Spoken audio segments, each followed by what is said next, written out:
have it more like a class setup and where people can ask questions as you're going by.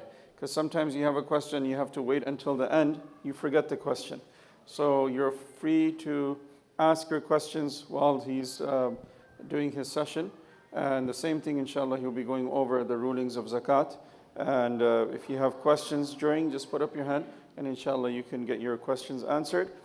Sisters, if they have questions, you can just write them and send them with one of the kids, and inshallah he'll answer your questions. So inshallah I'll ask him to come, inshallah, and start.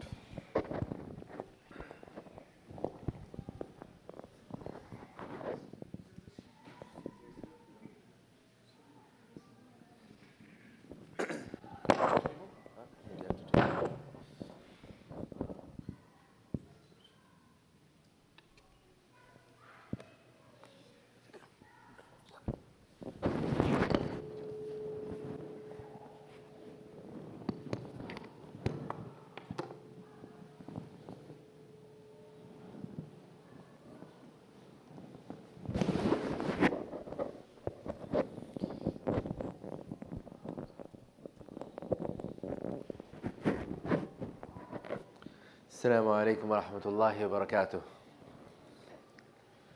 بسم الله والصلاة والسلام على رسول الله وعلى آله وأصحابه نجوم الهدى قادة التقى أما بعد.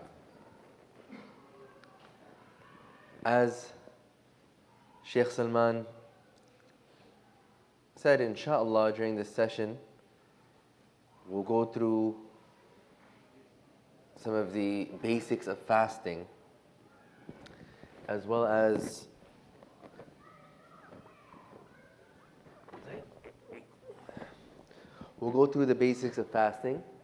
zakah. And as we're going through it, inshallah, if anyone has any questions, feel free to ask. Does anyone know what Sawm means literally? What does Sawm mean? The word Sawm in Arabic, does anyone know what the word Sawm means?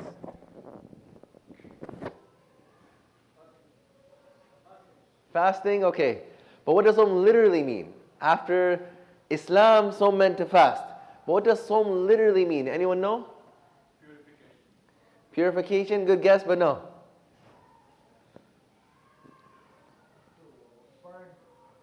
To burn? Burn the sins, no. That's for Salah, yes. Sacrifice, no. So, yes. To abstain, very good. Sawm literally means to abstain from something and not do something. And in Islam, this meaning remained, where Sawm just means to avoid certain things for a certain amount of time. In fasting, in Islam, there are three things: intimacy, food, and drink. These three things need to be refrained from Fajr time up until sunset at Maghrib time. Inshallah, we're going to go over a couple of things about fasting. There's 4 or 5 things we need to know. Number 1, who needs to fast? Number 2, what do they do if they can't fast? Number 3, what's required to start the fast? Number 4, what breaks the fast? And number 5, what happens if you happen to break the fast? These are the 5 things we're going to discuss, inshallah, one by one. As we're going through it, if anyone has any questions, inshallah, feel free to raise your hand and we'll go through them, bi'idhnillah. So the first thing is, who has to fast? Who has to fast? Does anyone know? Yes. Anybody here? How do we know who has to fast?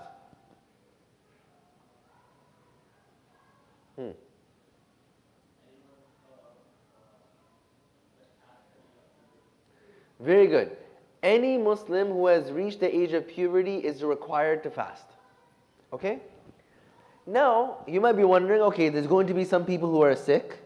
There's going to be some people who are very elderly, who might have certain conditions due to which it's difficult for them to fast. There might be pregnant women, breastfeeding women, who it will be difficult for them to fast. So how is it that we are saying that everyone who reached puberty has to fast? Because look, everyone who's reached puberty has to fast. There are people who can have excuses. Okay? There are people who can have excuses. Either that excuse will be a temporary excuse or a permanent excuse and a permanent exemption. If someone is temporarily unable to fast, like he's sick, what does this person have to do? He will make up this fast at a later time. And if a person is permanently excused like what? Who? What's an example of someone who's permanently excused? That's a person who's diabetic. Okay, let's say that person who has some health conditions due to which they can't fast. A person who is permanently not able to fast, what do? Fidya, very good. They need to donate on behalf of every fast. And how much is fidya? How much is fidya? Anyone know? No, fidya is not 2 times, just once, but how much? How much is fidya? 10 meals? No. Per fast, how much do you have to pay? Fidya is the amount of sadaqatul fitr per fast. Fidya is the amount of sadaqatul fitr per fast. And depending on where you live, that could be $5, $7, $8, $9, $10. Per fast, that is what's required to be paid if you are permanently excused. So we have 2 sets of people now. Those who are temporarily excused, they're going to fast at another time. So this includes the pregnant women, the breastfeeding women, the menstruating women. This includes those who are sick. This includes those who are traveling.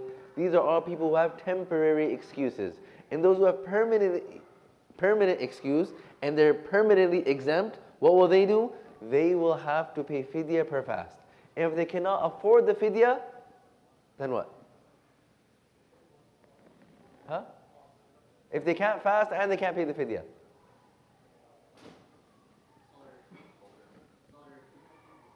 Slaughter a sheep? No. If they can't afford it. If a person cannot afford the fidya, they don't need to do anything. Okay? So, who has to fast? Anyone who's reached puberty has to fast. Now, if they have an excuse, it can be a temporary excuse like sickness, for women, menstruation, pregnancy, breastfeeding. For a person who is going somewhere else, they could be traveling. Temporary excuses mean you have to fast later. There's no fidya. You can fast later. And if you're permanently exempt means you'll never be able to fast. You'll never be able to fast. And what's an example of this as well, actually a common example, is a person who has really bad asthma and they're required to take their inhaler multiple times in a day. They cannot get through an entire day without the inhaler. Whether it's winter, whether it's summer, no matter what time of the year is, how long the fast is, they have to take the inhaler. This person is permanently excused. If they feel they'll never be able to fast, this person would have to give fidya per fast. Is that clear? Okay. So now we talked about who has to fast. And we also talked about what they do if they cannot fast. 2 things so far we covered. If they cannot fast and it's temporary, they fast later. If they cannot fast and it's going to be forever, they have a health condition or like asthma, they're diabetic, they require a certain amount of food or some medication throughout the day, these people will then pay fidya. If they cannot pay fidya, what do they do? Nothing. They're excused, they don't need to worry about it at all. Okay. Now that we talked about who has to fast, what happens if they cannot fast? Now we're going to get to how do you start the fast. To start the fast, you need to have intention. What does intention mean? That you need to have intention to fast? Niyat, but what does niyat mean? Do you have to say any dua to start your fast? Do you have to say that you intend? If you say it in your heart, that's okay, very good. So niyyah just means you know you are fasting. That's it. Meaning at the time Fajr time started, or in the case you were awake when Fajr time started, before you went to sleep, you knew I am going to fast. This is intention. And in the case of Ramadan, even if you didn't know and you wake up, and as long as it's not half day, and you haven't eaten yet, you can still make intention. Okay? Sometimes what happens is there's a person who's really sick, and he's getting better, and he's not sure, am I going to fast tomorrow or not? I'm going to see how I'm feeling in the morning. Right? So they sleep, and let's say at Fajr time, they're still not sure if they're going to fast. They have until half day. They can't eat, obviously, in the middle. But until half day, they have to decide, okay, I feel like I can get through it. Now I'm going to fast. They can make intention. All they have to do is just know I am fasting. That's it. They don't need to read any dua. They don't need to say anything. They don't need to do any type of dhikr. They just have to know that they are fasting. And this is how the fast starts.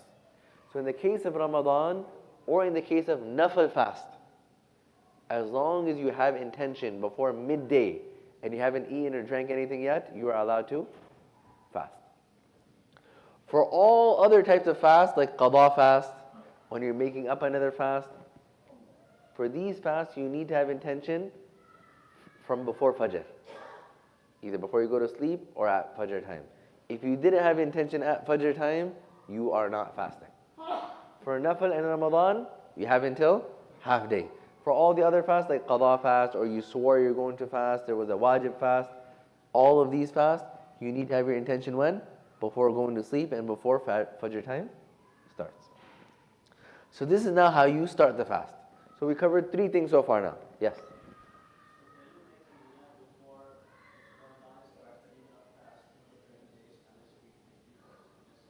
Yep. Yes, that's a very good question. Question is, can you make intention before Ramadan for all 30 days? The answer is yes. As long as you know you're fasting, you fully intend to fast, and every night you know, I'm going to fast. You don't have to rethink about it, right? Once you just know I'm going to fast the whole Ramadan, that's enough. That's enough. Okay? Where does this actually come into play? Sometimes a person says, I was unconscious. Do I have to make up that fast or not? So technically, if you had intention and you're unconscious, like you knew before Ramadan, or before the fast started, it's nighttime, I'm going to fast, and then you're unconscious, and you sleep through the entire fast, your fast still counts. Or let's say there's a young teenager, for whatever reason, he decides to stay up the whole night, and for whatever reason, astaghfirullah, he sleeps before Fajr, and he sleeps the entire day, and he wakes up at Maghrib time. This person's fast will count. Because all that matters is he knew he was going to be fasting. And he didn't do anything to break the fast. It didn't matter that he rethought about it, or reset it, or reaffirmed it. As long as he knew before that I'm going to be fasting, that's enough. Okay. So we covered 3 things so far. We covered who has to fast, what to do if they can't fast, and how to start the fast, and that's with intention. Now we're going to get to probably the biggest, discussion here, or the longest discussion, and that is what breaks the fast. What breaks the fast? Okay. Very simple rule. Very simple rule. I'll mention this now, and as we go through it, inshallah, if you remember this rule, it'll be very easy for you to know what breaks the fast. To break the fast, we need to look at 3 things. Maybe you can say 4, but we'll say 3 things. 3 things. Okay? Number 1, what is the substance that's entering your body? Number 2, where does it reach? And number 3, how it got in. What is entering, how it's entering, where it's reaching. These are the 3 things that we're going to look at. If you understand this rule, 90% of the questions are answered. the substance. As far as whatever is entering the body, it has to be something that is discernible, meaning it has some sort of body. It could be smoke, it could be liquid, it could be solid. It can't be something that has no body at all. For example, people ask, I smelled Vicks. I smelled it and I tasted it in my throat. Right? It happens. I smelled the Vicks, or sometimes they have some perfume. I smelled the perfume and I tasted it in my throat. Did that break my fast or not? So the first thing we need to look at is, what entered the body? Was it any actual physical substance like smoke, liquid, or a solid? In this case, no. It doesn't break the fast. End of story. So the first thing we need to look at is the substance itself. The second thing we will look at is, where did it enter from? Where did it enter from? And practically speaking, there are only 3 places. If it enters from one of those 3 places, it will break the fast. If it doesn't enter from those 3 places, it will not break the fast. What are those 3 places? Number 1, the mouth. Number 2, the nose. And number 3, no, not the ear. Number 3 is from the private areas. For example, sometimes there are certain medications that are given from the back. Those would break the fast. So the 3 areas that would break the fast are, number 1, the mouth. Number 2, the nose. And number 3, the private areas. That's it. Beyond that, if it enters from anywhere else, it will not break the fast. Clear? If it enters from anywhere else, it will not break the fast. So if it's entering the ear, does it break the fast? No. If it enters the eyes, does it break the fast? No. If it enters through the veins, does it break the fast? No. The only 3 places, mouth, nose, and the private areas. That is it. Yes?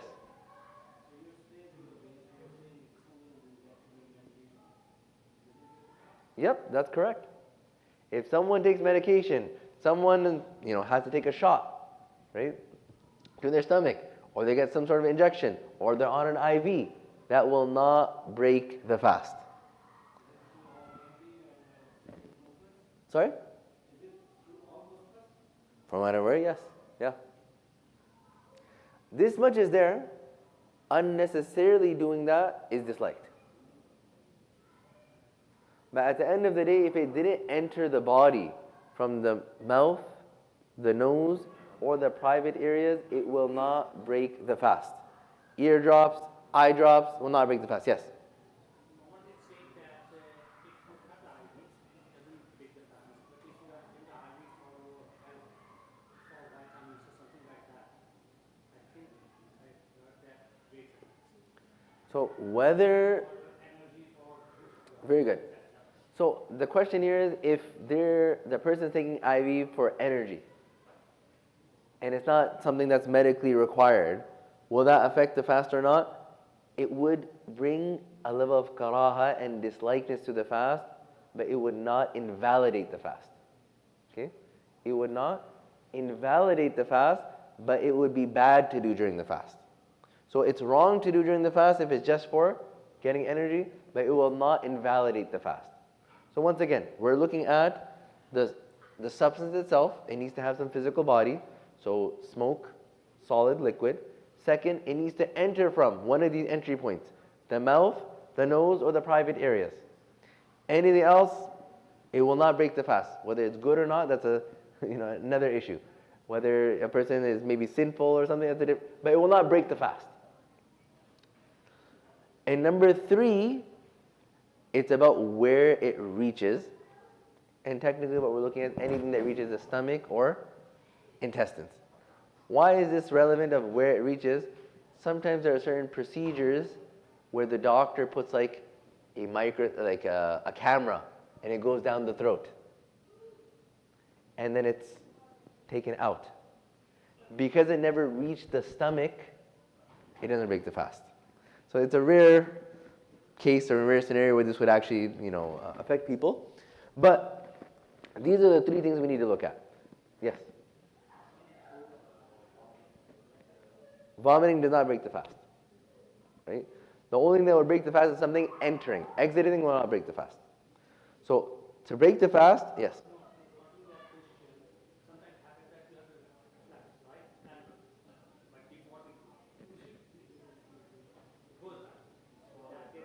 Yes, swallowing the vomit, if it is on purpose, it will break the fast. If it is on purpose, a mouthful, and it's on purpose, it will break the fast. But normally, people, it's either just a reflex and it goes back down. It's not on purpose where someone is actively thinking, let me swallow down my vomit. Usually that's not the case. So, practically speaking, most of the time vomit will not break the fast if it's coming out. As far as swallowing it back down, if it's just a gag reflex, instant reaction, then that will not break the fast either. And that's the case most of the time. So, we're looking at the substance. Where is it entering from? And does it fully enter the body and reach the stomach or the intestines or not? These are the three things we need to look at. If these three things are met, the fast will break.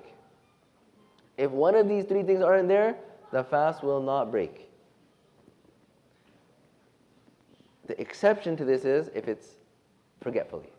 If a person forgot they were fasting, or it was outside of their control, something that they couldn't avoid. You're walking by someone who's smoking. You weren't smoking yourself, but you happen to be walking by someone who was smoking. It's a really dusty area, and you're walking through. Or let's say you work in construction, and you're sanding some drywall, right? And now that drywall dust is in the air, maybe you might feel like you swallowed some. Things that are outside of your control, very difficult to avoid, or if it's out of forgetfulness, then it will not break the fast. Otherwise, in principle, if these three things are there, the substance is some physical, discernible substance, smoke, solid, liquid, it enters either the mouth, nose, or from the private areas, and it reaches the stomach or intestines, at that point it would break the fast. The exception being if it's out of forgetfulness or something that is outside of a person's control, it would happen incidentally, like they were walking by a person who was smoking. This is now the summary of what breaks the fast and what does not break the fast. Some questions. If a person puts on their contact lenses, right, and they put some of the liquid onto it to make it nice and moist, put it in their eye, will that break their fast? No. If a person gets acupuncture done, will that break their fast? No. If a person puts cream or lotion on, does that break their fast? No. If a person, we spoke about this example, they smell Vicks, does that break their fast? No.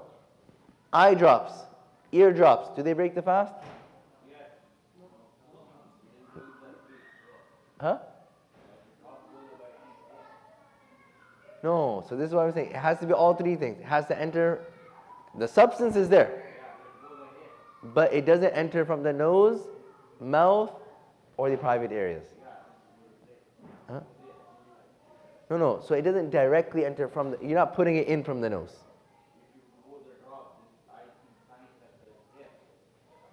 So that's correct. That look.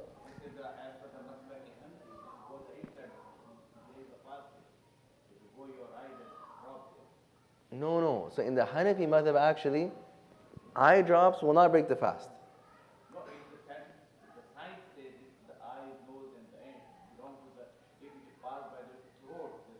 Even if it passes by the throat, actually, the Hanafi ulama have actually mentioned the proof for this is they say the Prophet ﷺ would put on surma, kuhul. And they would say even if sometimes when you put kuhul on, same thing, just like eye drops, you can taste it. Because obviously the eyes, nose, but the point is the eyes aren't directly connected. The nose, mouth goes all the way down what's known as the gastrointestinal tract. The eyes eventually lead to that, but it's not a direct connection. So our Hanafi ulama have actually mentioned that eyes and ears though, I will say, For eardrops, classically, if you look in the older Hanafi books, they mention that it does break the fast. It does. But only through more recent science or modern day knowledge of anatomy, where they said, okay, the ears aren't directly connected to that same gastrointestinal tract. For that reason, it will not break the fast. So ears, eyes, other way down. Eyes, ears will not break the fast. Anything from the nose, like a nasal spray, that would break the fast. Asthma pump would break the fast.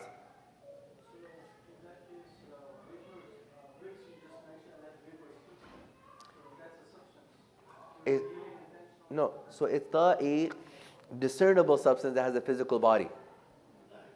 So smoke, solid, liquid. Yeah, if a person, for example, was to actually eat Vicks, I don't know if that's possible or it might end up in the hospital, but just smelling it, yeah. So that's not something that discernible. So it's not smoke, it's not solid, and it's not liquid. So for that reason, it won't break the fast. But now if a person is in front of one of those Vicks humidifiers, and now there's the steam coming out, and they inhale that steam, the steam is a discernible substance, right? So for that reason, that would break the fast. Is that clear? Otherwise, normally smelling something, smelling roses, smelling perfume, smelling Vicks, no discernible substance, something tangible, is actually going down the throat or into the body, even if you taste it. Okay? So these are the things that will break the fast. Yes?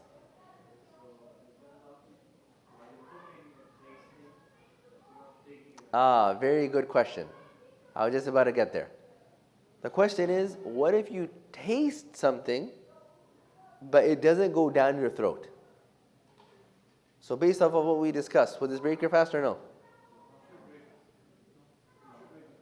It should?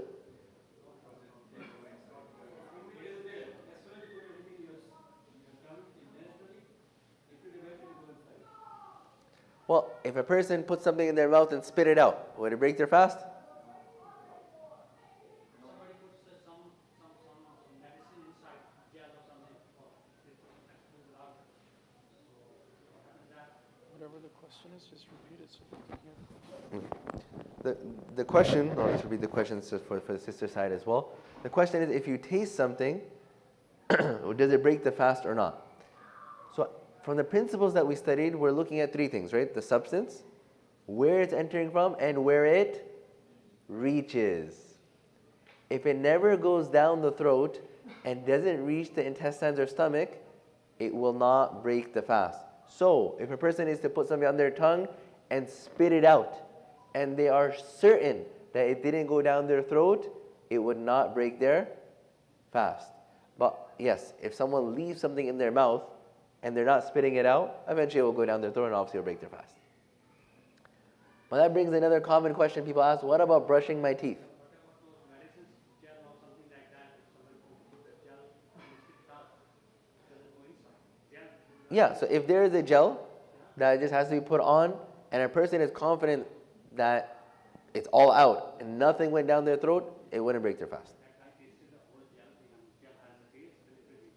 Yeah. It wouldn't break the fast. If a person used, now here's the question. A person brushes their teeth. And now they make sure they're in front of the sink and they have their head bent over and they make sure nothing's going down their throat. And they spit out and then they rinse out again and spit out again. Is this okay to do while fasting? Meaning, does it break the fast or not? No. Why? Because it doesn't go down the throat. But if it does go down the throat, it would break the fast. And most of the time, it's very hard to be careful and make sure nothing goes down your throat, which is why people in general would say, the ulama say, don't brush your teeth or even taste food unless you really have to. Yes?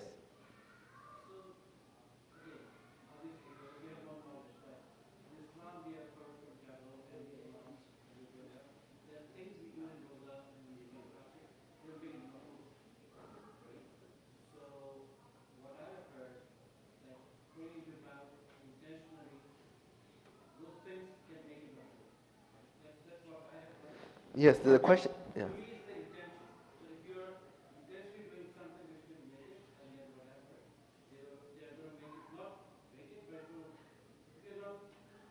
Yes, no, that's a very good point. The brother mentioned a very good point.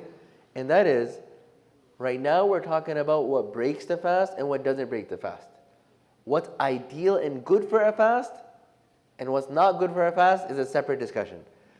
Intentionally, without any valid excuse, taking that risk by putting something in your mouth and tasting it is makruh and is disliked. Why? Because you're putting your fast at risk. But if a person is careful, it would not break their fast. So they're two separate things. Or if this person has a valid reason or excuse, then we would say that their fast is not makruh, there was some reason behind this. And this is relevant, why? Because if people are going to work, and let's say a person forgot to brush their teeth, and now, depending on your line of work, you might be meeting clients, now they're going to be smelling the nihari and everything that you had for suhoor, and now it's been 10 hours in. That's obviously not a good look. Best in that case is still to do miswak. But if a person says, you know what, I need to do this because of my clients and non-Muslims, or whatever reason, there's some excuse, and they're careful about it, we would say that it's not makruh. But they need to be careful that nothing goes down their throat. So once again, for something to break the fast, three things. The substance needs to be something tangible. Smoke, solid, liquid. It needs to enter either through the mouth, nose, or one of the private areas. And number three, it needs to reach the intestines or the stomach. If all those three things are there, it will break the fast as long as it wasn't done forgetfully or it wasn't something that was unavoidable. Yes?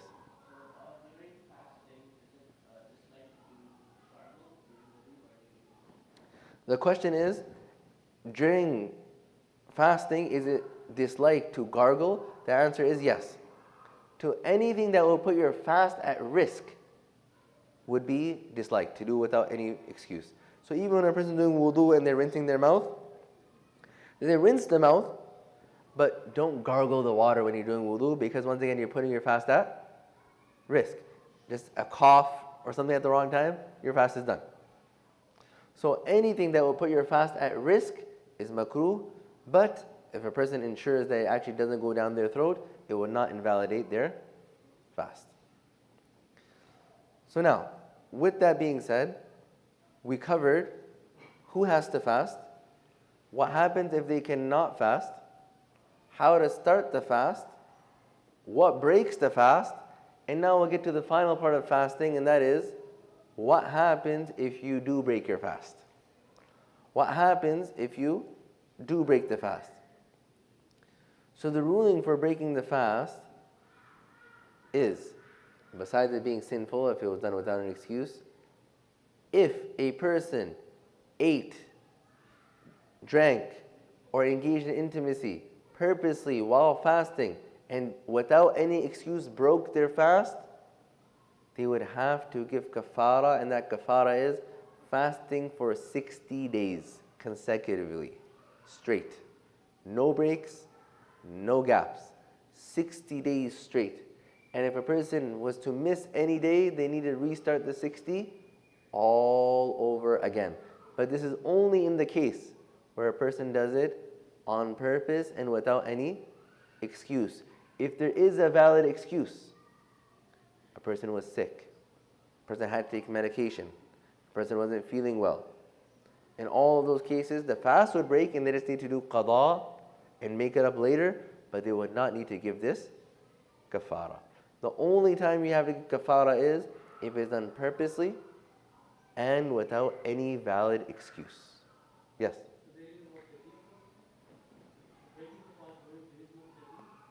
No, there is no fidya for breaking the fast. This kafara is fasting 60 days. If a person cannot fast 60 days, then the next step is they would need to feed 60 people 2 meals per day. So you could say pretty much each meal is a fidya, in sadaqah al-fitr amount.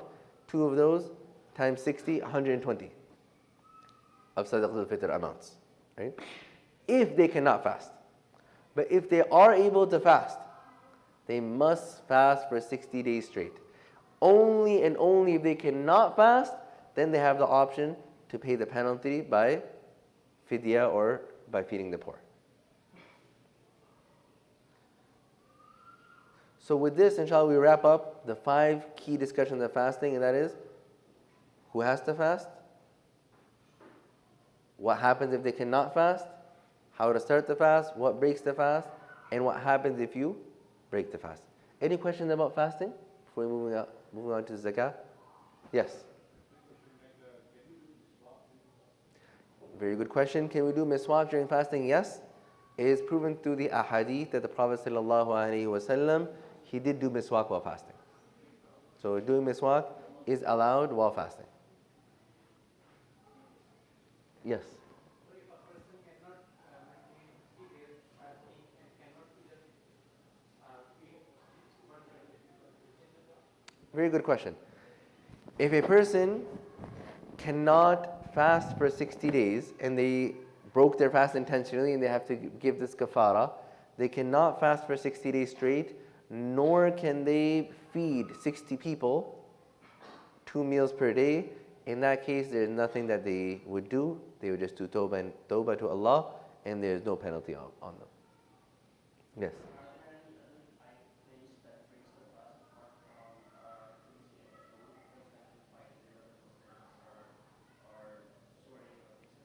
Very good question.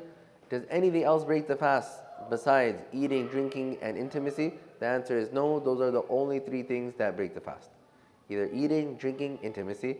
Besides that, any other sinful act, although sinning while fasting is absolutely abhorrent, some ulama say it's even worse during Ramadan, and it's even more sinful to sin during Ramadan, and the severity of the sin is greater, but it will not affect the fast. A person, whether they backbite, or if they steal, or if they swear or fight, all of that is obviously abhorrent. It's very bad. It is sinful, but those sins will not affect the validity of the fast. Yes.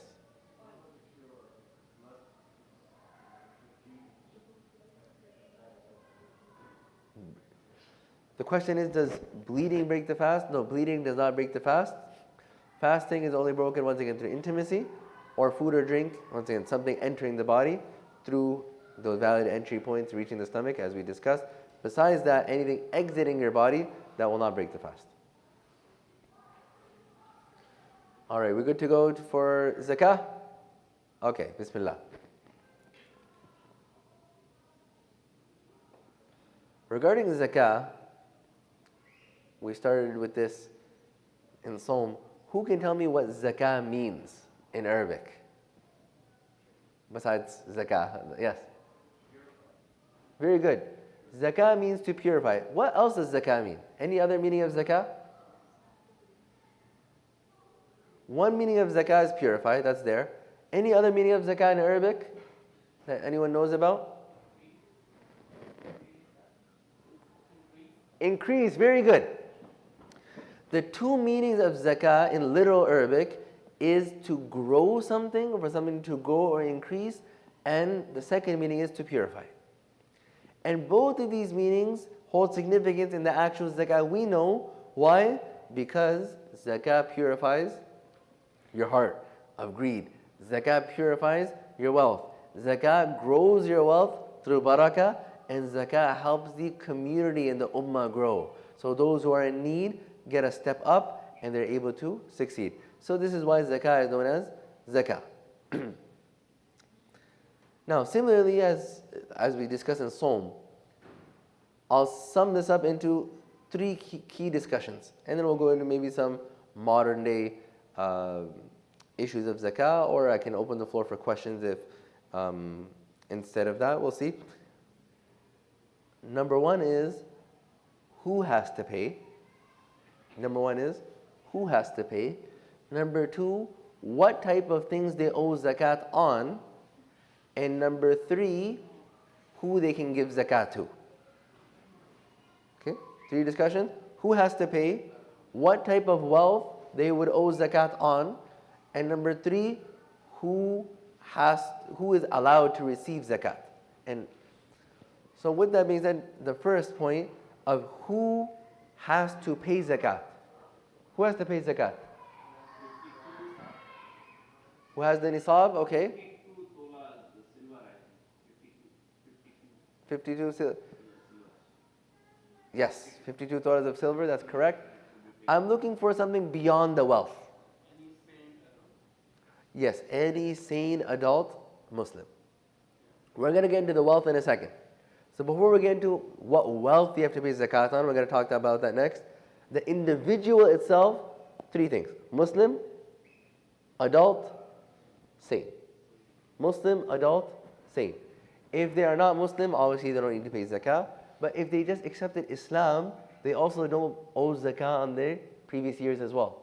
If someone accepted Islam at the age of 30, they don't need to pay zakah for the past 15 years. Likewise, they need to be sane and they need to be adults. Adults meaning mature.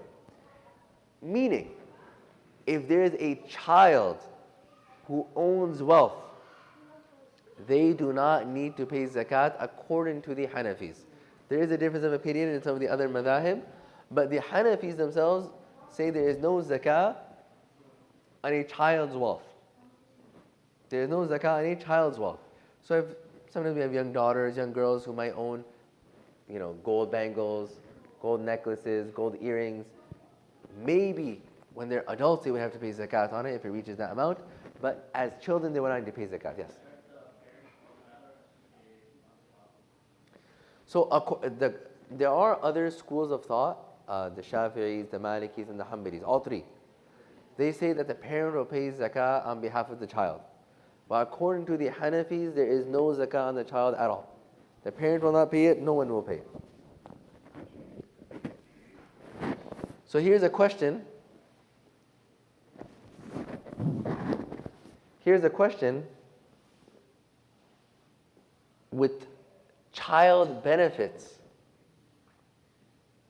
Who owns that money? Is zakah owed on child benefits or not? Who owns the money in child benefits? However, we have varying opinions here. Who owns it, the parent or the child? The child? The parents? The mother or one of the parents? The child. All the children are saying the child. The parents own the child benefits. Where we live, the government gives benefits to the parents to use on their children. But it's not the child's wealth. Meaning, technically, if the parent wants to use that money to buy themselves a fancy new car, they could use that money. If they want to use that money and go on a vacation, they could do it. If they want to go on a vacation without their child, they could legally, they could do it. It's their money. So whoever owns that account in which the money is deposited, they are the owner of the funds. So a child does not have to pay zakah on their money. So if there's money in a child's account, a children's bank account, or sometimes we have separate envelopes or places, in our homes where we have the child's money. That is the child's money. There is no zakat on that according to the Hanafis, whereas according to the other madhahib, there is. Okay? So that is as far as the individual who is required to pay zakat. The next thing is, what type of wealth do you need to pay zakah on, or what are the conditions of the wealth? Look, there are 5, before getting to the type of wealth, what type of wealth do we need to pay zakat on? Anyone know what type of wealth? What things do you owe zakat on? Cash? Anything that is liquid? Okay, that's there. Stocks, okay. Property which you own. Property which you get income from. Okay. Investment properties, okay. All good answers and overall correct answers. The main zakatable assets that a person needs to look out for in our times, there are obviously animals and things. a certain amount of cows and sheep, but for most individuals that doesn't really apply to them. For us, the main assets we need to look at is cash, gold, silver, if you want to include cryptocurrencies as a form of cash or a separate category, that's up to you. Cryptocurrencies. And number 5 would be investments. But which investments are we talking about? Investments in Sharia refer to things that are bought to sell. Things that are bought to sell. Also known in the business world as business inventory. Okay? Cash, gold, silver, cryptocurrencies or any other currency, and business inventory. Anything that you buy to sell. If it's outside of these things, you will not pay zakat on them. Stocks fall under business inventory, right? So, let's go through some examples. If a person owns a rental property, let's say I own a plaza, and I have a bunch of store spaces that I rent out. Or I own a huge building and I lease out office spaces. Do I need to pay zakat on that building or those houses?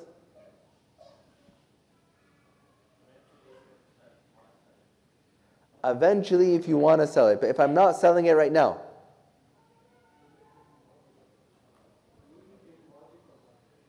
I mean, if you owe a mortgage or if you owe debt, that's obviously a separate thing. But if, let's say you own it outright. I own one home that I live in, and I own the house next door, and I'm charging $1,000 per month. Okay, we live in GTA. $5,000 per month to rent. I live like 3 hours away from here, right? So I'm used to those examples. Let's say $4,000 or $5,000 a month rent for this house. Do I need to pay zakat on the value of this house?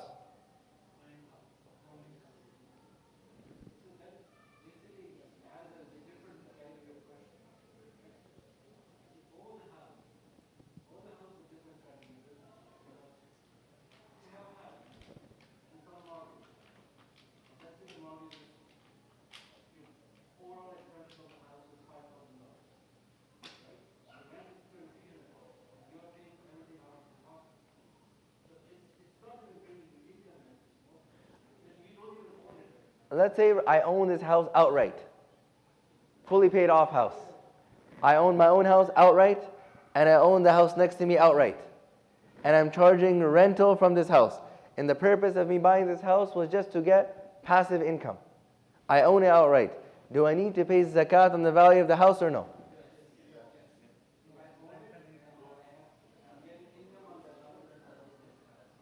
You pay zakat on what? On the rent you collected, that's part of your cash. Right? When we say cash, gold, and silver. If you spend all of your income from the house, let's say I get $50,000 rent money. But one day before my zakat becomes due, I give it all to Masjid Khadija. Okay? MashaAllah. One day before all $50,000, I gave it to Masjid Khadija. If I no longer have this rental money in my possession, do I need to pay zakat on it? No. The reason why I'm mentioning this is, a lot of times when people are calculating their zakah, they are calculating it the way they pay their taxes. Rental income, deduct your expenses, Look, in zakat, rental income is just part of your cash. If you have the cash, you pay zakat on it. If you've already used the cash, you don't pay zakat on it. Yeah.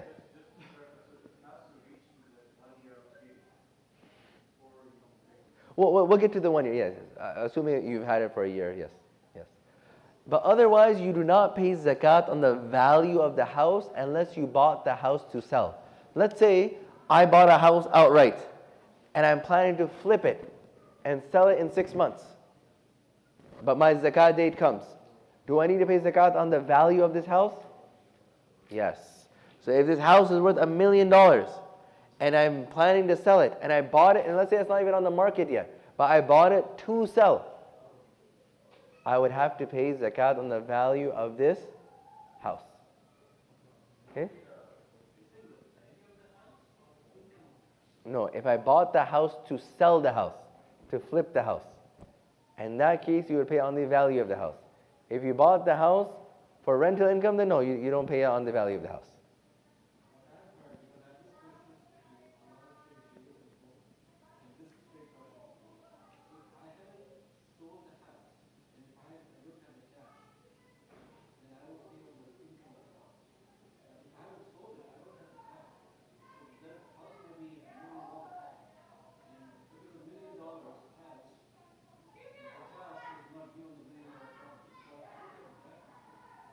So it's very good.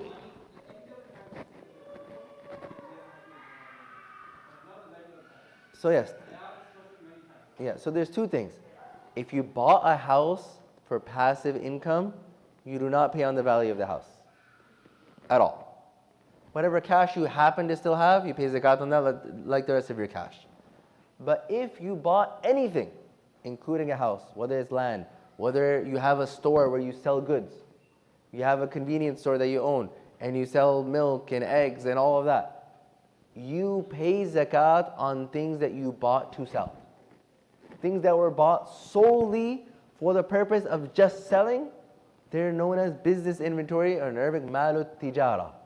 And those you pay zakat on the value of what you have.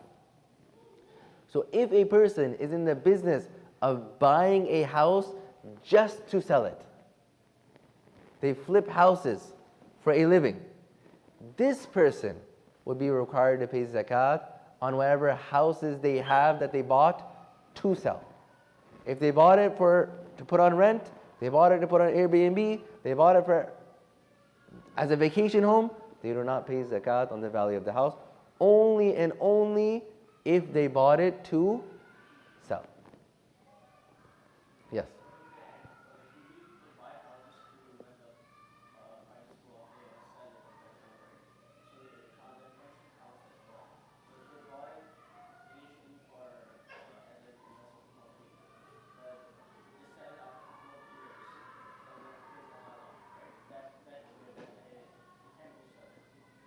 So very good question. The question is, a lot of times people buy properties with a dual intention. I'll put it on rent for now. When the market is right, I'll sell it.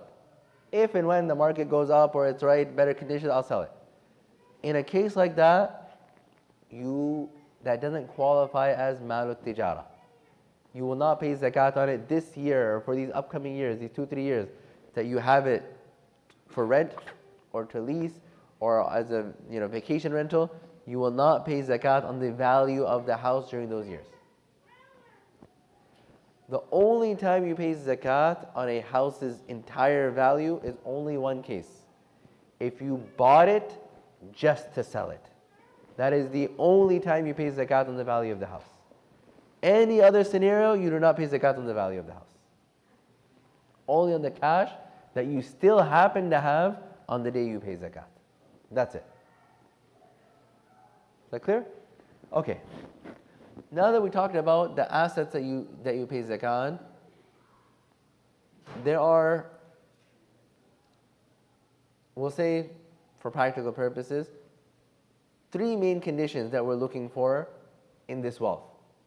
If you have cash, gold, silver, business inventory, cryptocurrencies, stocks, whatever it may be, we're looking for 3 things, 3 conditions for these 3 things. Number 1, you must be the full owner. You must own it. If you do not own it, you are leasing it, you are borrowing it, you do not need to pay zakat on it. Number 1. Number 2,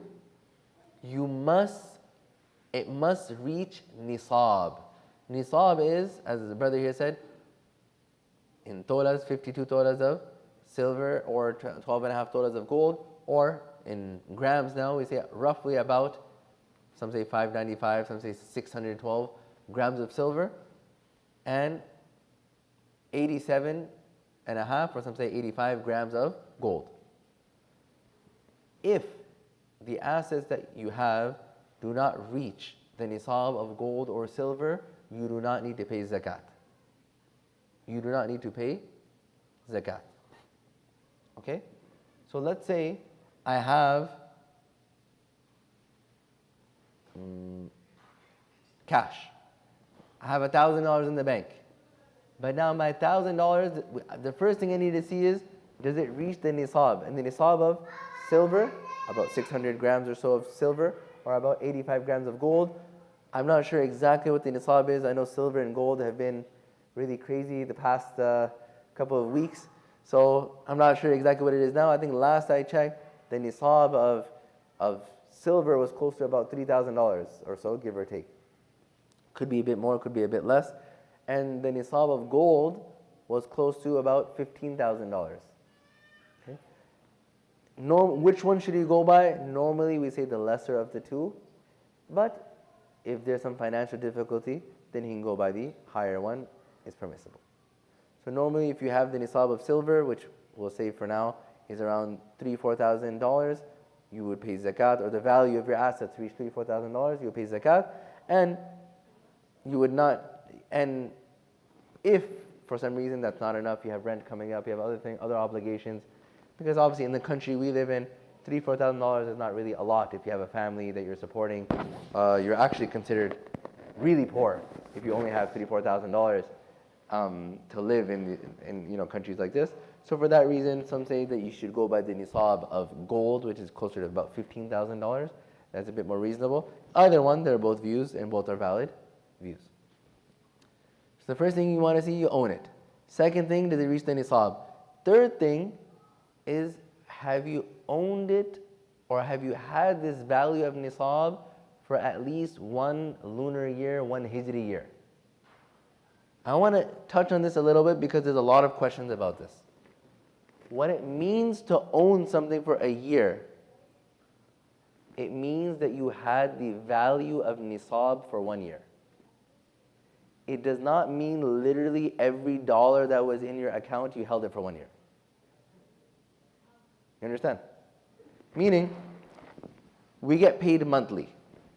Right? Let's say a person gets paid $5,000 per month. Now, let's say when the year began, Ramadan first, we'll say that's the Hijri year, Ramadan first I had $20,000 in my bank account. That's nisab.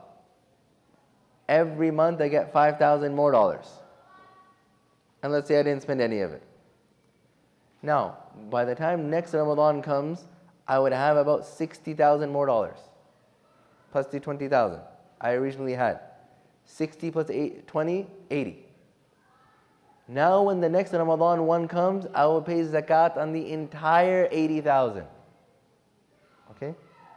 I would not have a separate zakat for every month. I have my zakat in Ramadan, in Shawwal, in Dhul Qa'dah. Oh, now this paycheck, it's been 12 months. This last paycheck, it's been 12 months. 12-month rule just means that you were rich enough, or quote unquote rich from a Shari'i sense.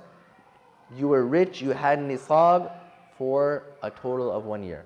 At the beginning of the year, at the end of the year, you had that nisab, you will pay zakat. Likewise for gold.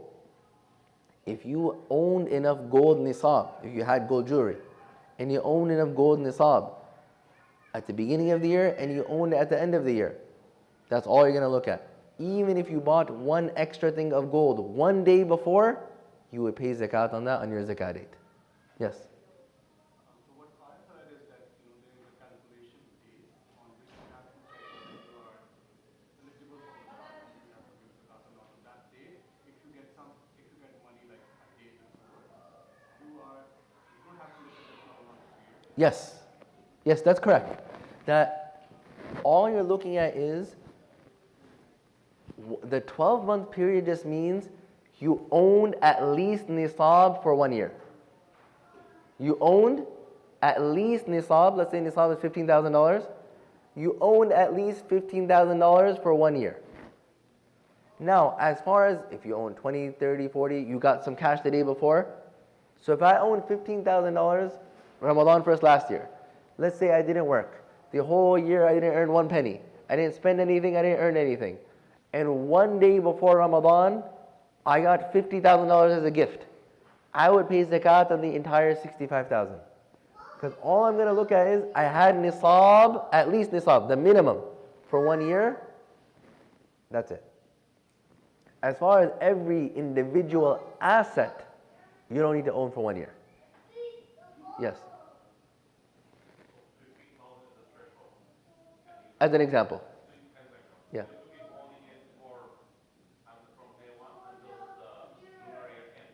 Yeah.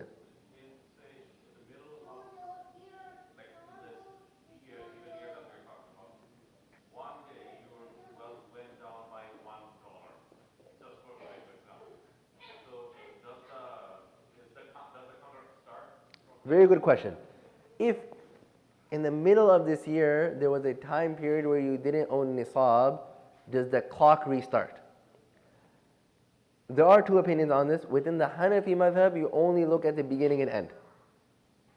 You only look at the beginning of the year and the end of the year. So Ramadan first, you had 15,000. Next Ramadan first, if you have 15,000, we're good. You don't look at anything that happened in the middle, and that seems to be the easier view to practice upon as well. Otherwise, bank goes up and down throughout the year. Yes.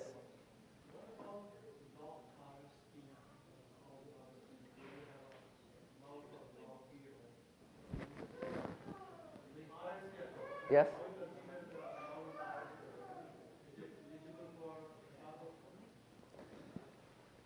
I will get into detail about the investment accounts at the end, inshallah. So I'll answer this. I'll save this question for the end. Any more questions about these conditions? Yes.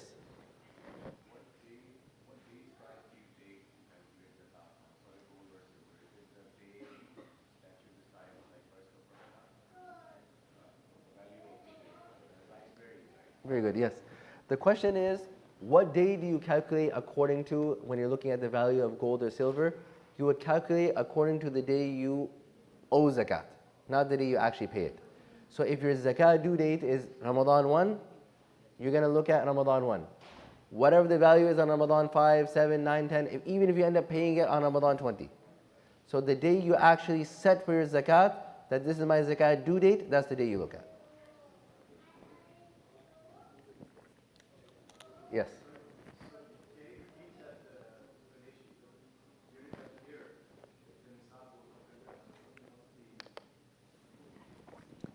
When we say that you need to own nisab, that minimum amount for at least a year, does that mean you need to have it for the entire 360 or so days?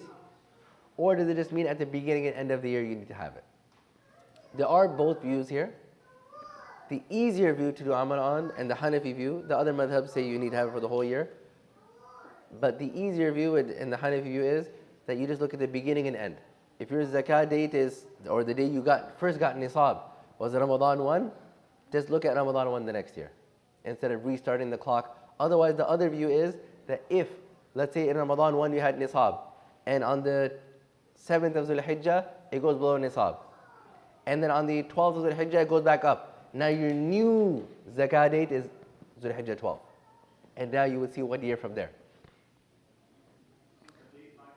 The date would change in that way.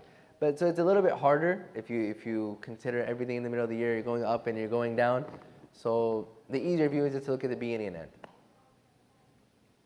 Just a question on that cost calculation. Yes. Can we keep the calendar date as the cost calculation date, or do we need to keep a different date? The question is, what date do you need to keep for zakat? Can it be according to the Gregorian calendar, or does it have to be according to the Hijri calendar? Technically, a person, what they're meant to be doing is, the day they actually own nisab, that date is something that they jot down and that's their date going forward.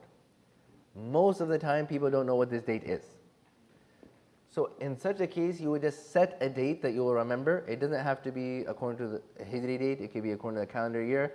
Say every December 7th, I'm going to pay zakat. Okay. Every Ramadan 10th, I'm going to pay zakat. That's going to be my date. That's okay. So if you don't know what your actual date was where you first owned nisab, you set any one day and you stick with that day then. However you remember it, whether it's on the Gregorian calendar or according to the Hijri calendar.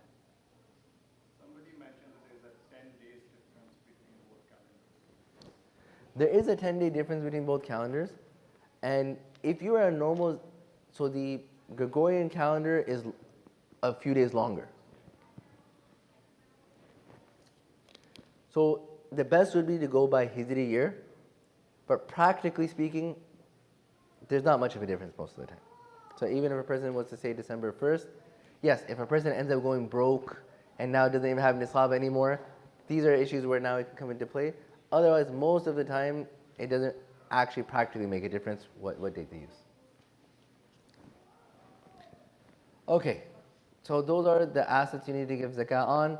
Those are the conditions of the wealth. Do you have a question? Yes. Fasting, okay.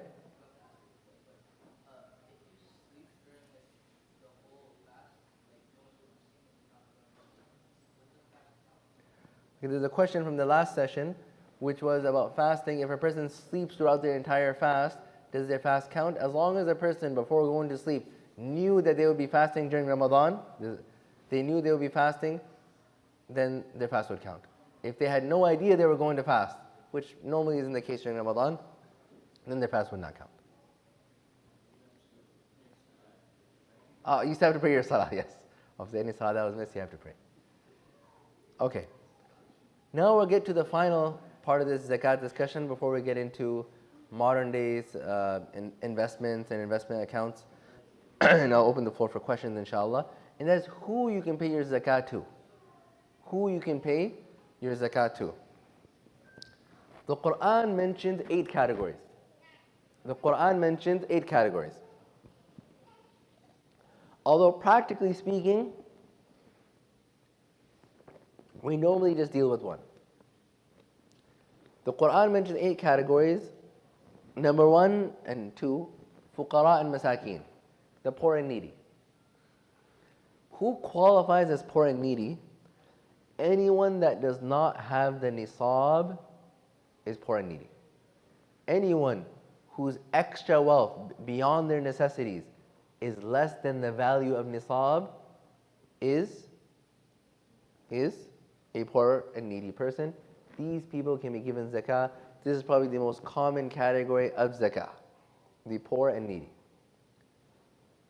One thing to keep in mind here though is, when we say giving zakah to the poor and needy, in zakah, you need to make sure you're giving it to the poor and needy and that they own it. Why do I say this? Because a lot of times you will find people will make something for the poor. Like, let me make a well and poor people will use it. According to the traditional 4 madhahib, this does not qualify for zakat. Because in zakat, you need to be giving it to a poor and needy person. Meaning that the poor and needy person owns that thing. Not that you need to give zakat, that the poor and needy can use it. The poor and needy need to own it. So digging a well for zakat, according to the 4 traditional madhabs, does not qualify for zakat. It needs to be given in the ownership of the poor and needy. Or having a clinic that you serve poor people, that does not qualify as zakat. Yes, you can pay for their medical bills as zakat.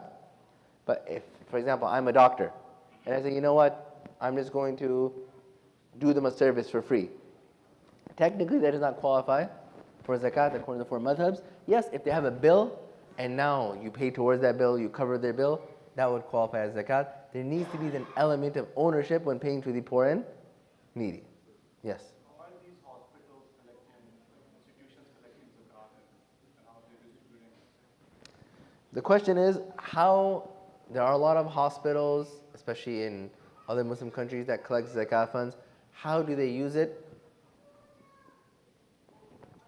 As far as how they actually use it, each institution will be a little bit different. The proper way to use it is that they use it to cover the bills of the poor and needy. A poor and needy has a medical bill, they use the zakat fund and say, hey, are you eligible for zakat?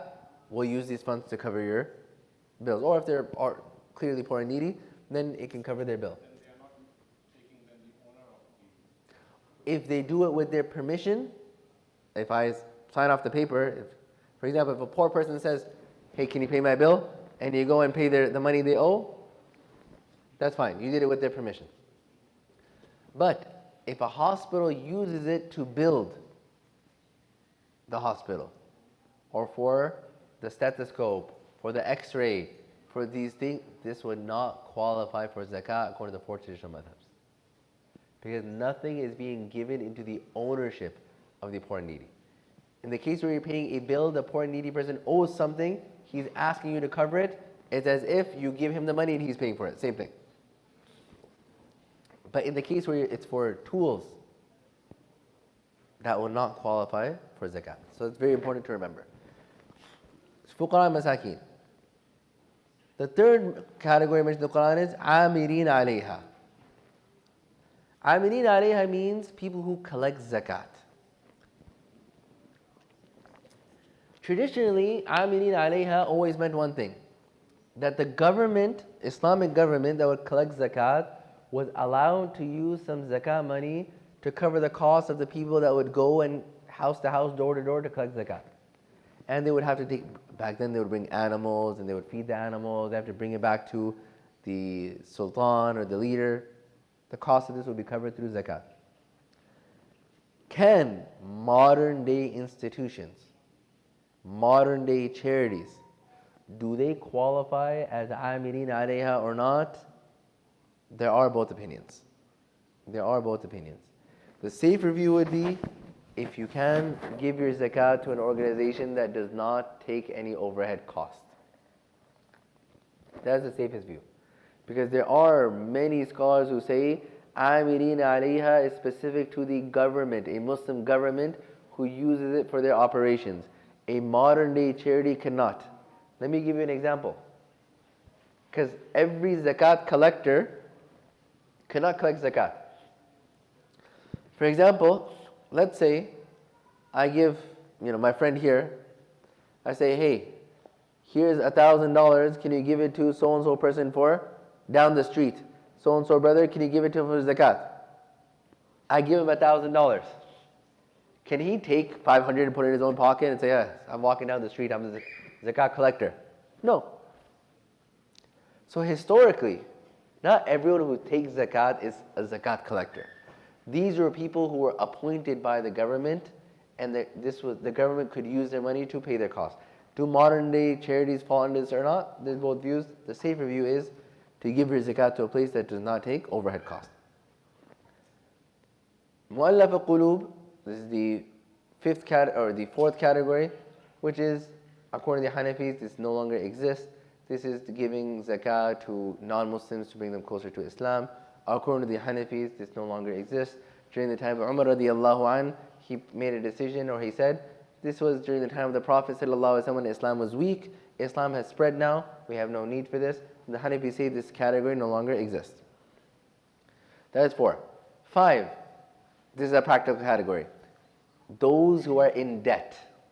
Those who are in debt.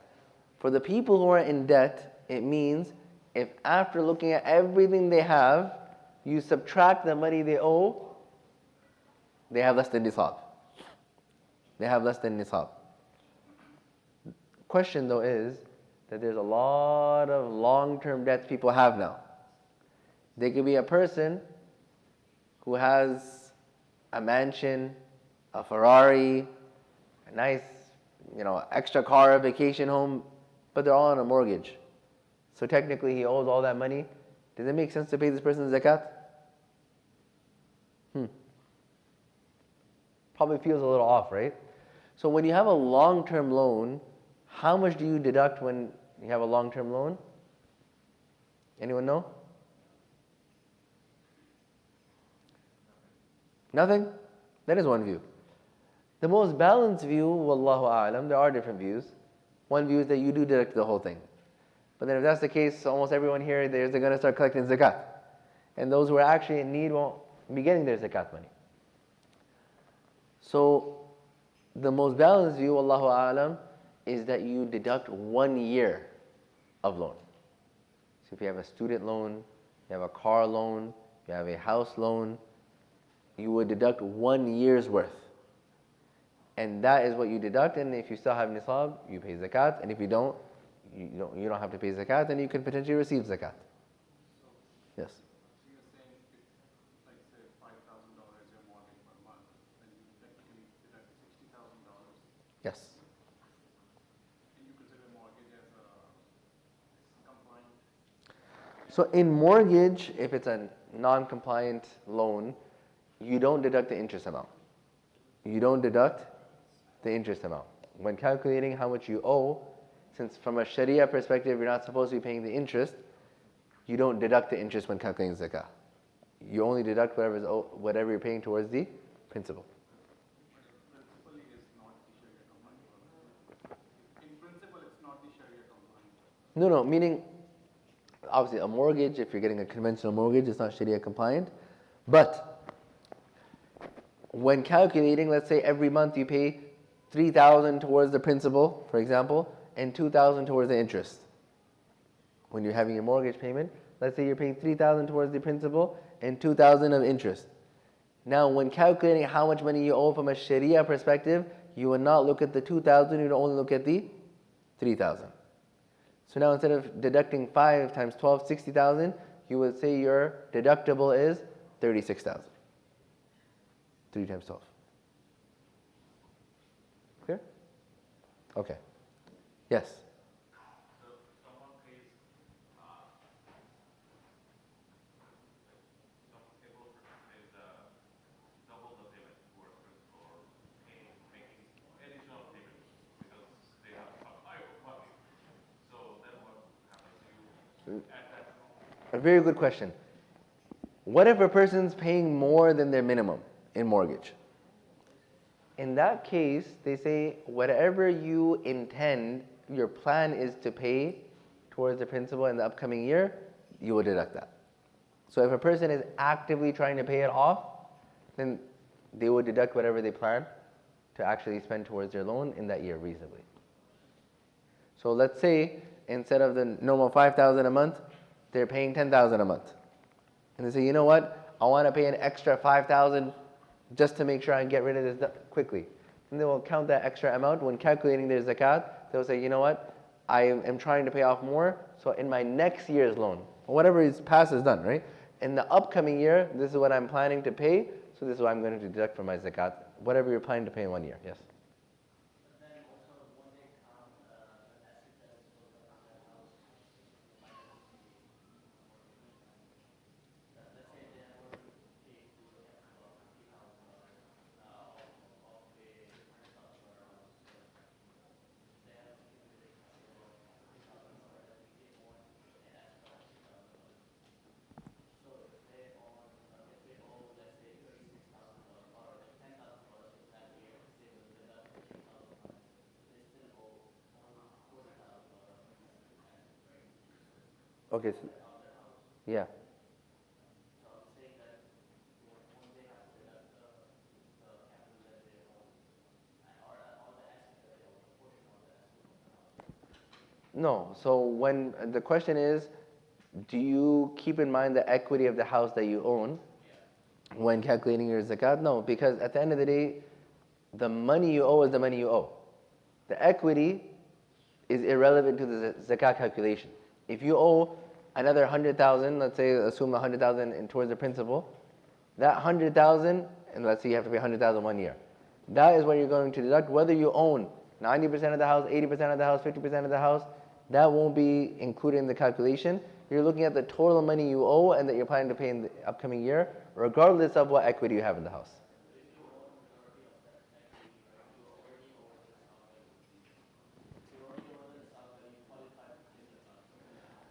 The house, the question is if you own most of your house, then technically you should be a zakat payer. The house doesn't count towards zakat. House is part of your basic necessities. So when calculating whether you need to pay zakat or not, you don't count your house that you live in. You can live in $1 million house, and if you paid it off in full, that house itself is part of your basic necessities. When calculating, do you owe zakat or not, you do not look at the value of the house that you live in. Huh? Yes, if you have a second house, then yes. Okay. What I learned from different scholars that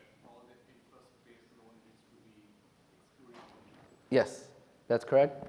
That any interest that's owed, that's not calculated when deducting in zakat. Interest-based loans or interest? No, it wouldn't be interest-based loans. Anything that's going towards the principal, that's money that you owe, you would deduct that. Yeah. Because if a person, although it's impermissible, they take out a $100,000 loan, and they're going to pay $30,000 interest, let's say. At the end of the day, what's the haram portion? The 30,000. So the haram portion is something that you don't count. But if a person borrowed the 100,000 is fine.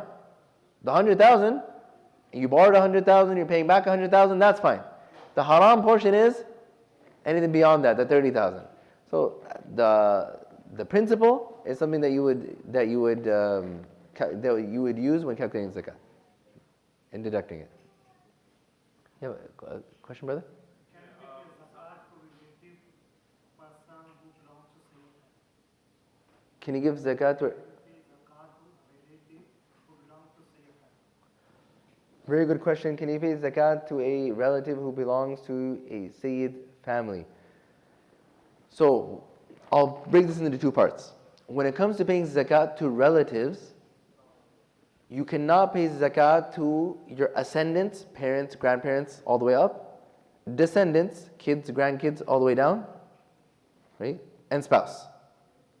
According to the Hanafi madhab at least, the husband cannot pay the wife according to anyone, but according to some madhabs, the wife can pay the husband. But that doesn't happen, right? So ascendants, descendants, and spouse, they cannot get as relatives. But your brothers and sisters, you can give them zakah money if they're eligible for zakah.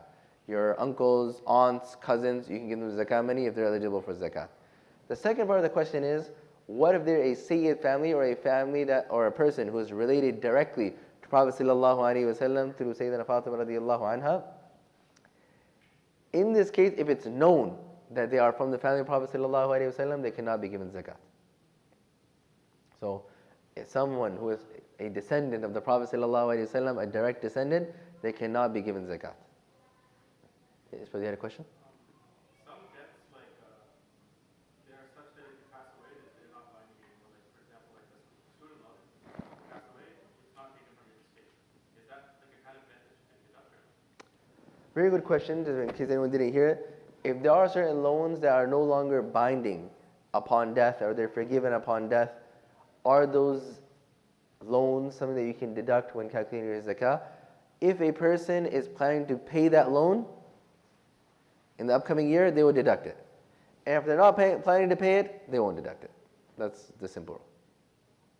Yes? So like say you have like monthly payment plan, you just calculate the monthly payments and give it for that year? Yes. So if a person is paying monthly on their loan, a long-term loan, then they will just look at whatever they're planning to pay for the entire year. If they're paying $500 a month, they will okay, $6,000 for the year, and that's what they would deduct and pay zakat on the remaining, if it reaches nisab.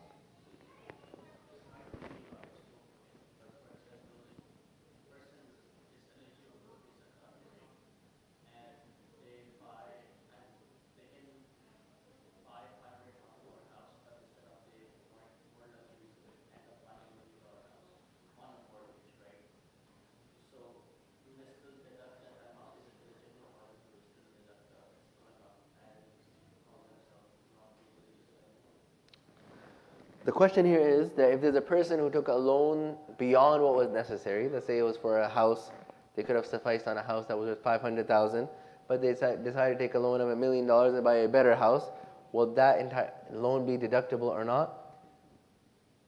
Sharia does not look at why you took the loan. Whatever reason you took the loan doesn't matter when calculating zakah. If a person is in debt, they will be that amount will be deducted from their assets, whatever they plan to pay for the upcoming year, excluding the interest payments. Any interest payments will not be deducted, but any payment towards the principal for any debt, for whatever reason, is payable. And for that reason is deductible. Any other questions? All right. These are the main categories. There's also other categories of people who go in military expeditions or people who get stranded somewhere. and have no access to their wealth, but these are very rare categories that are really applicable now. So we covered who has to pay zakat, the type of wealth they have to pay zakat on, the conditions of zakat, and who you can give zakat to. Also in one of the questions we covered the relatives you're allowed to give zakat to, and that you're not allowed to give zakat to the direct descendants of the Prophet sallallahu alaihi wasallam. Now, the final part of this discussion, before I just open it up for any questions, would just be about stocks and retirement accounts, investment accounts, how to pay zakat on those accounts. Because it's a common question. When it comes to stocks, there are a lot of different opinions on how you should pay zakat. So, in case a person is aware of a different opinion, I just want to put this out there that there are different opinions on how to pay zakat on these accounts. But, wallahu a'lam, a very balanced view is to look at it in two ways. If you are a long-term holder or you are a short-term holder. Long-term meaning, are you planning to hold that stock for 12 months or more? Short-term, less than 12 months. If you are a short-term holder, in that case, those assets and those stocks, you should be paying zakat on the full value of the stock. Let's say, for example, for those in case someone's not familiar with how stocks work, very simple way of understanding a stock is it's like buying an ownership stake in a company, right? If there's a pizza store down the street and you own half, technically you own 50% of the stock. Stock is just when it's publicly traded, otherwise you own 50% of that company. Now all these publicly traded companies, Microsoft, Google, Amazon, you name it, if you own one stock, that's one out of, each company has a different amount, but let's say 1 out of 500,000. So now you are 1/500,000th of an owner of Amazon. And the person who's known to be the owner of Amazon will be the one who owns the most stock. Or they might own 10%, 15%, 20%, 30%. They are the majority owner.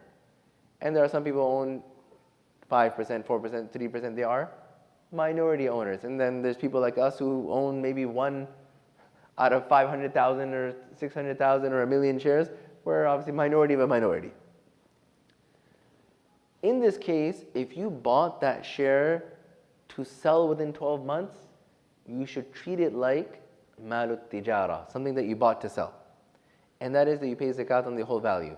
So now if the value of your portfolio today is $10,000, you will pay zakat on $10,000, 2.5% of 10,000, and you'll just pay your zakat. And if you are a long-term holder, then you should be treated like a business partner. What do I mean by business partner? Let me go back to that pizza store example.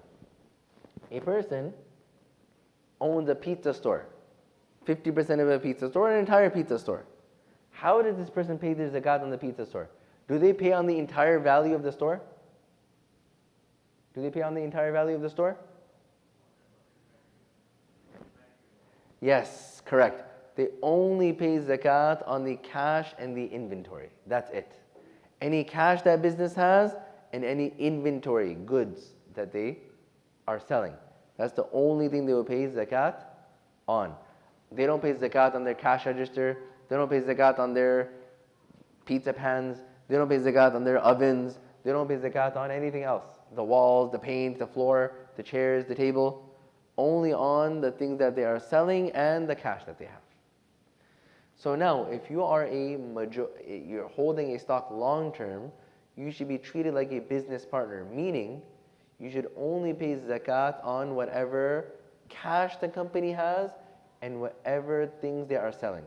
How do you know that?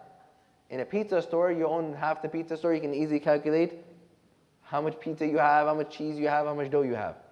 But now, I have one stock of Amazon. How do I know what goods Amazon is selling? How do I know how much cash they have in the bank? And how do I know how much my 100,000th or 500,000th of a share even equals to? Very simple way.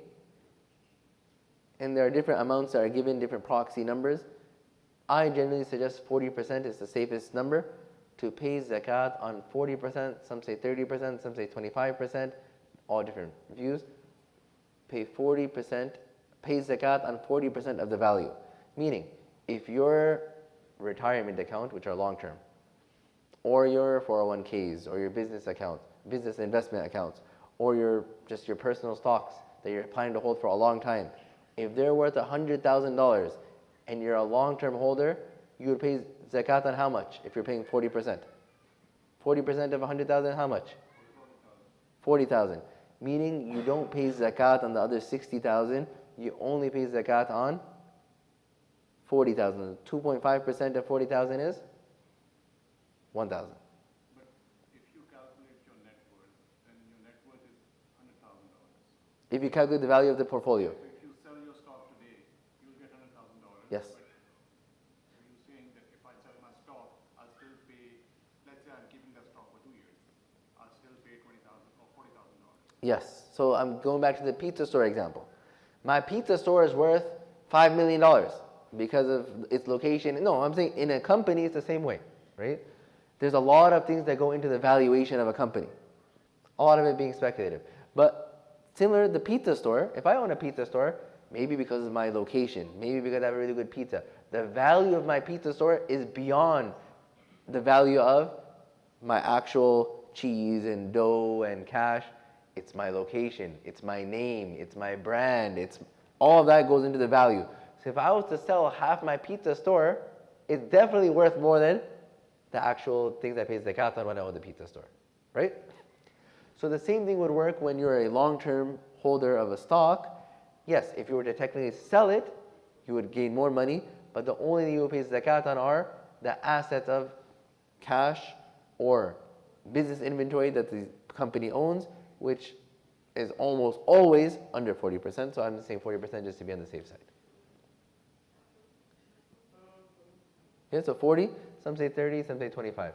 Another simple way to look at this, 2.5% of 40% is 1%. So you can just say, pay 1% zakat instead of 2.5% zakat on the whole value. And it's the same answer. You would pay 1% on the 1% on the entire thing, or 2.5% on 40%. It's the same thing. So on the retirement accounts, RSP accounts, 401k accounts, all of these accounts, you pay zakat on, the different views, 25, 30, and 40. Safest view, I think it's 40%. Pay zakat on 40% of the value, and pay zakat on that amount. You will not need to pay zakat on the entire amount. Yes? So, say your stock that you're holding, like in the deal, say it is $1,000 current today when you sell it. But you actually invested, say, $500, but obviously for the market valuation, it became $1,000. So do you consider what you invested, or what is the amount that you will get if you sell, if you happen to sell that thing? Yes, very good question. The question is, what do you calculate your zakat on when paying on stocks? Do you pay on the amount of growth? Do you pay on the current value? Do you pay on the value you bought it at? So similar to business inventory, you would pay zakat on the value it is on the day you owe zakat. Whatever it is. It could, yes. It could be higher, it could be lower. So technically, if you were a short-term holder, and let's say your portfolio, you invested 1,000, but now it's worth only 700. You pay zakat on 700. Yes. When you're buying a stock, you're not sure whether you're being hold it for a long term or short term, what do you do then? You're just buying it. You're not sure if it goes up in 8 months, maybe you're going to sell it. So you want to hold it more. Very good question. The question is, if you're not sure when you're going to sell a stock, you're not confident it's going to be 12 months, and you're not confident if it's going to be under 12 months. In these type of cases, you just go by your gut feeling. Meaning, if you're ready to hold it for 12 months or more, you would say you're a long-term holder. Yes, if it happens to go up in 3 months, you'd sell it. Just like anybody, any long-term holder, if tomorrow your stock went, 100x, you'd sell. So, but the point is, At this point in time, you're ready to hold it for more than 12 months. If that's what it is, you would be a long-term holder. If it's, you know what, I want to get this off my hands ASAP, or I don't want to hold this long, like swing traders, they would pay zakat, assuming that as a short-term trader. Yes?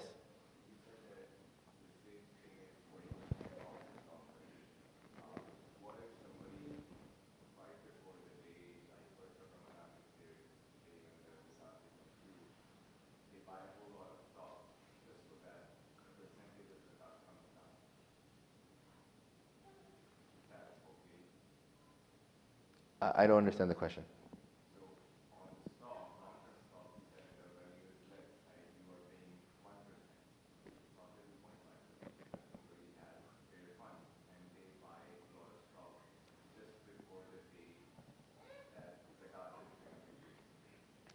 So yeah, regardless, the question is if a person buys a lot of stock with the true intention of being a long-term holder, even one day before the zakat due date, then yeah, it doesn't matter. If they're planning to hold long-term, they would pay that less rate of zakat. Yes? So should parents have RESP for kids? Who is responsible for that? For RESPs, the parent is not the owner of the funds. The child is the owner of the funds. So if the child does not reach maturity, there is no zakat on those funds. After the child reaches maturity, the child is responsible. Yes? Say you have like 401k or sometimes company gives you company stock and invest it for 2 years, and you're going like you don't know if you're going to do this. You calculate that in your years. Would that Very good question. In cases where the company is also contributing towards a person's 401k or their retirement account, would you include the amount that they, in simple words, promise to give if you're there for a certain amount of time, or only what they've already vested?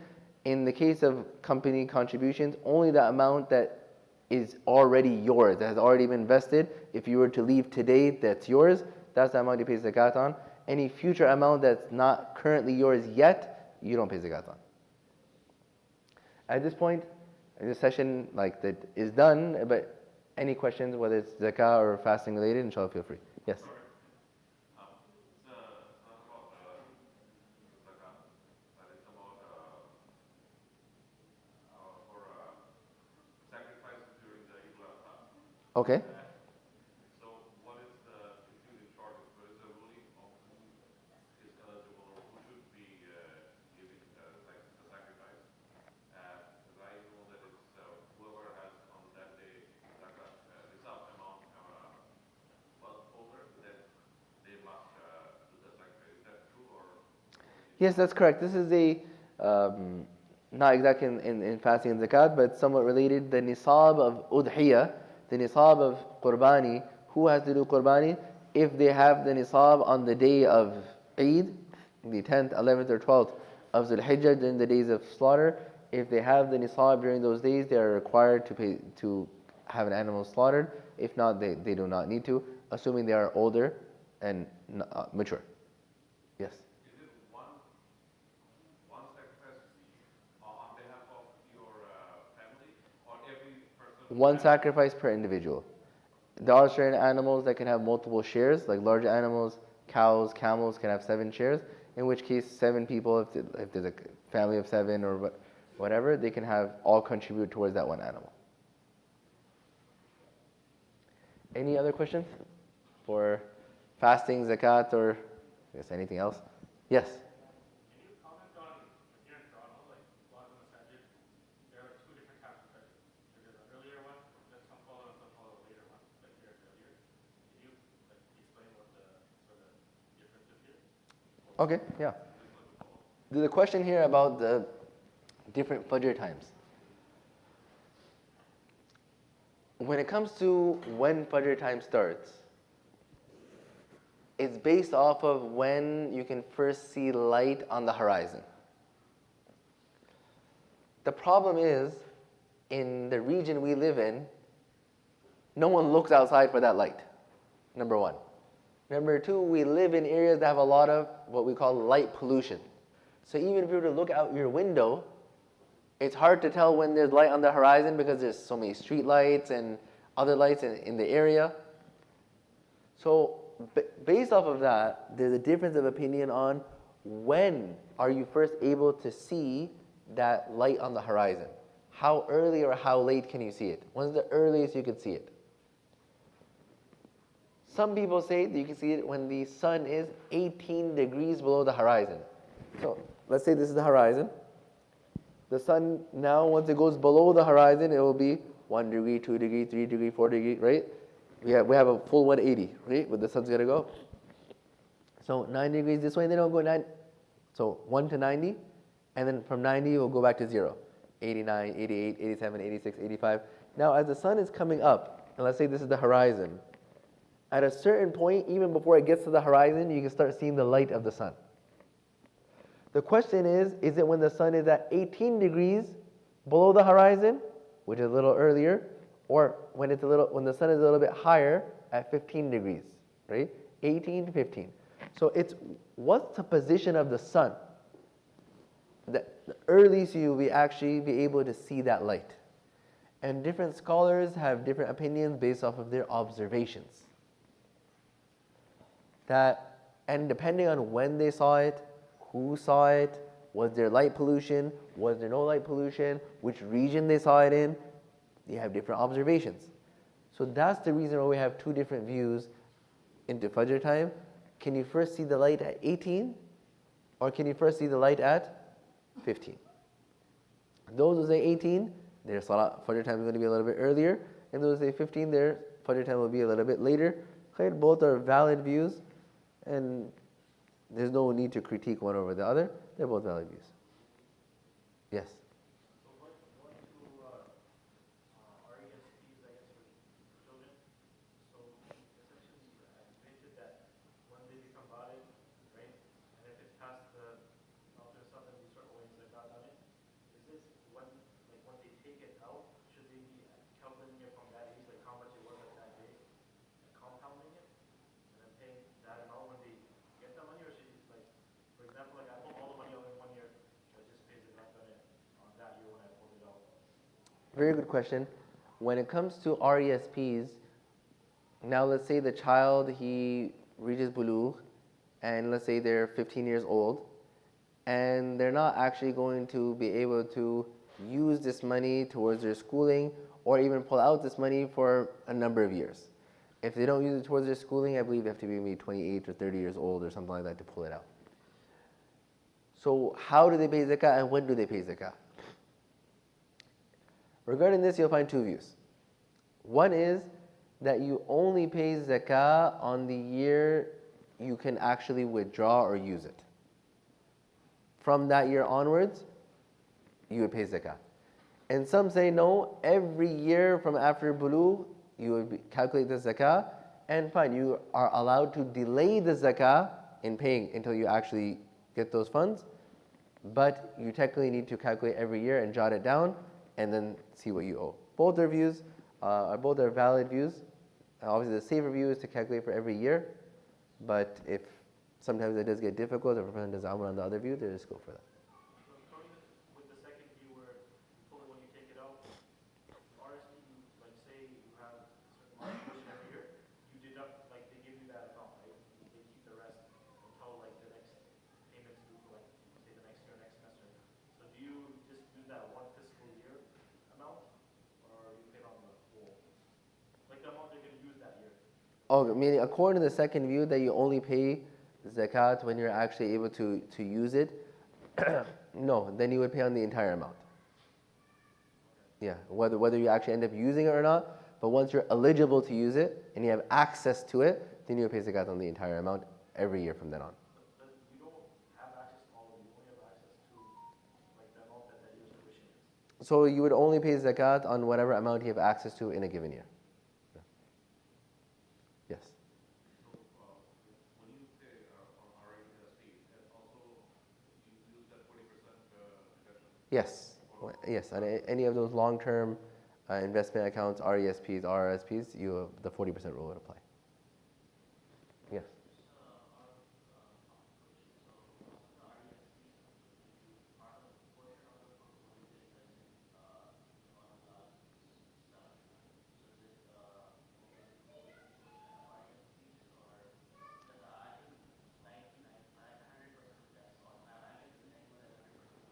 Yes, very good question.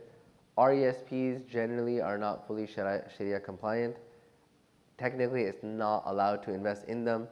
And if a person did invest in them, then at least that amount, because there almost always will be some government bonds in RESPs that, yeah, they're meant to be low risk investments because they're for children's education.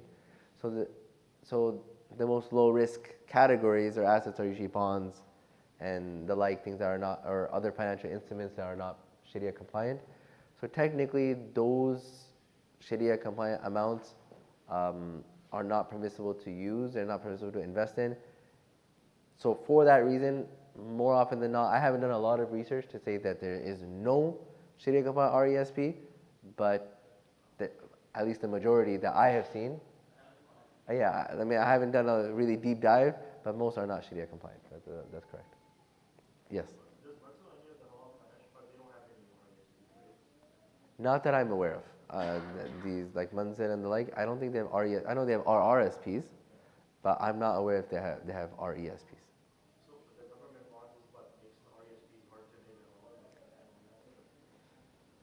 Well, RESPs legally, I believe a certain amount needs to be allocated towards very, very low risk investments. And generally those super low risk investments is when there's some guaranteed return. And usually from a Sharia perspective, guaranteed returns on an investment are not going to be Sharia compliant. So that's really where the issue is.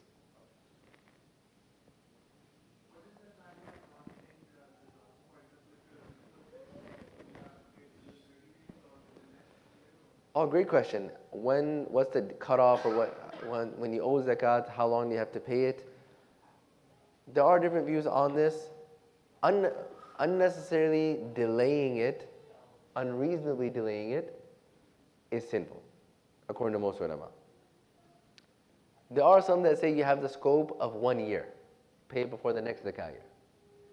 But most ulama have the view that any unreasonable and unnecessary delay is sinful. So, okay, fine. You didn't pay it the first day, second day, 1 week, 2 weeks. By now it's been 4, 5, 6, 7 months and you haven't paid it, and there's no reason, you just haven't gone around to it. That would be an unreasonable and unnecessary delay. According to most scholars, that would be sinful. At the most, some say, even 1 year later. And there is even a view that as long as you pay it before you die, you're not sinful, but obviously no one knows when they're going to die. So. Okay, so if that's it, yes. So if you RESPs, say for example in a mutual fund, and you have to kind of know that how did they invest in that mutual fund, how did they make the mutual fund? Maybe a percentage of that, maybe they're having a low risk investment. Maybe like 10%, say for example. Yeah. Yes. So, In that situation, if you happen to find it that 10% they're using bonds or low risk, so what do you do in that case? How do you cleanse it if you try it? huh? He's asking how do you cleanse that? How do you cleanse it? So technically, the thing about RESPs is you never really, most of the time, they'll go straight towards your education. And they're not actually in your hands. Yes, if the child doesn't end up going to school and he reaches the age of whatever, 28, 30, they'll get that in cash. In which case, if you actually get it cash, that's when you will cleanse it and you will have whatever that percentage is, you would pay that and give that amount in charity. Yeah. Yes. And like say, generally if, is there like a precautionary amount that we should keep, even if the company's volatile, like that we should try to cleanse this just to be on the safe side? A lot of these different websites and apps, they have different, you can actually see the amount that you need to purify, like Zoya, etc. They'll have the exact amount. So inshallah with that, I don't want to keep anyone longer. I know it's long. Jazakallah khairan everyone for attending. If anyone does have any more questions, I'll be here for a little bit, stay back. But inshallah, it was nice seeing you all. Subhanakallah wa bihamdik. Nasallallahu ila anta, nastaghfiruka wa natubu ilayk. Assalamu alaikum wa rahmatullah.